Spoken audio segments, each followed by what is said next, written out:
नोएडा का सेक्टर 16 दिन में एक सामान्य कॉलोनी जैसा लगता था, लेकिन रात के अंधेरे में वहां का माहौल कुछ और ही रूप ले लेता था। लोगों के बीच कुछ ऐसा था जो उन्हें लगातार परेशान करता था। कई महीनों से बच्चे और महिलाएं रहस्यमय तरीके से गायब हो रहे थे, मगर पुलिस की ओर से कोई गंभीर कार्रवाई नहीं की जा रही थी। इसी सेक्टर 16 में मोनिंदर सिंह पंधेर का एक बड़ा सा बंगला था। बाहर से यह बंगला एक अमीर व्यक्ति का शानदार निवास प्रतीत होता था, पर इसके अंदर हो रही थी एक ऐसी भयावह घटना जिसने पूरे देश को हिलाकर रख दिया।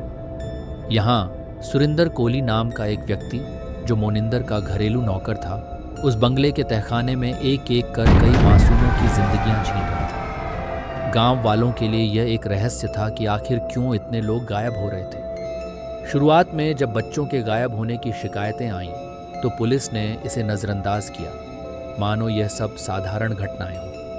कुछ गरीब परिवारों के बच्चे लापता हो रहे थे और इसे पुलिस ने आवारा बच्चों के गुम होने के रूप में दर्ज किया। लेकिन जब संख्या बढ़ने लगी और घर घर के आंगन खाली होने लगे, तब गांव वालों में डर फैल गया। लोगों ने अब पुलिस पर दबाव डाला। एक दिन कुछ बच्चों की तलाश करते हुए गांव के कुछ लोग उस बड़े बंगले के पास पहुंचे। उन्हें उस बंगले के पीछे की नाली से कुछ अजीब सी बदबू आ रही थी। जब पुलिस ने खुदाई करवाई तो वहां से मानव कंकाल, खोपड़ियां और शरीर के टुकड़े बरामद हुए। इस खोज ने सबके होश उड़ा दिए। ये सोचकर ही लोगों की रूह कांप गई कि इतने दिनों से वे सब उसी इलाके में रह रहे थे जहां यह सब हो रहा था। तुरंत पुलिस ने मोनिंदर और उसके नौकर सुरिंदर को हिरासत में लिया। अब शुरू हुई असली डरावनी कहानी।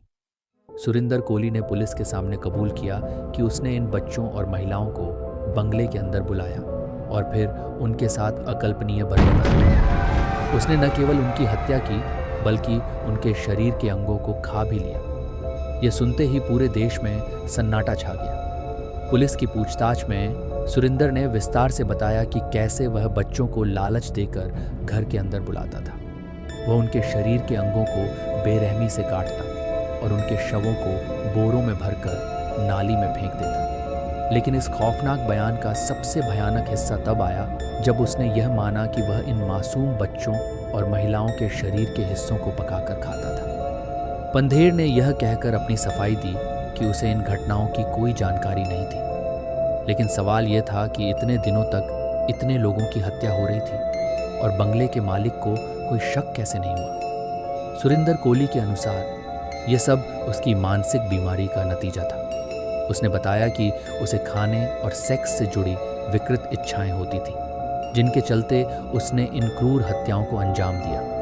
इस पूरी घटना ने न केवल कोंकण या उत्तर प्रदेश को, बल्कि पूरे भारत को हिलाकर रख दिया।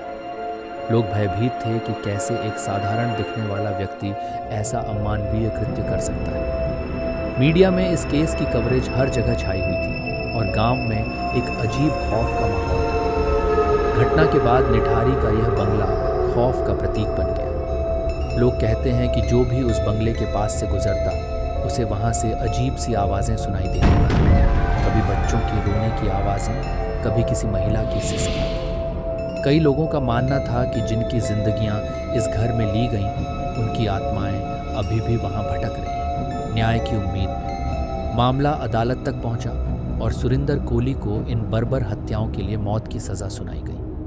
हालांकि मोनिंदर सिंह पंधेर को बरी कर दिया गया, जिससे कई लोगों के मन में सवाल उठे कि क्या वह भी इस अपराध में शामिल था या नहीं।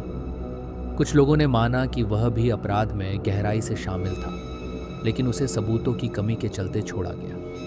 आज निठारी का वह इलाका सुनसान और वीरान पड़ा है। कोई वहां जाने की हिम्मत नहीं करता। लोगों का कहना है कि वहां जाने पर एक अजीब सी ठंडक महसूस होती है और कभी-कभी अचानक अंधेरा छा जाता है। कई बार गांव के लोग बंगले के पास गुजरते हुए देखते हैं कि वहां कुछ छायाएं घूम रही हैं। कहते हैं वे भटकती आत्माएं हैं जो न्याय की आस में अभी भी उस घर के चारों ओर घूम रही हैं। निठारी कांड भारत के इतिहास में एक ऐसा काला अध्याय है जिसने न सिर्फ न्यायिक व्यवस्था पर सवाल उठाए, बल्कि इंसानियत के सबसे निचले स्तर को दिखाया।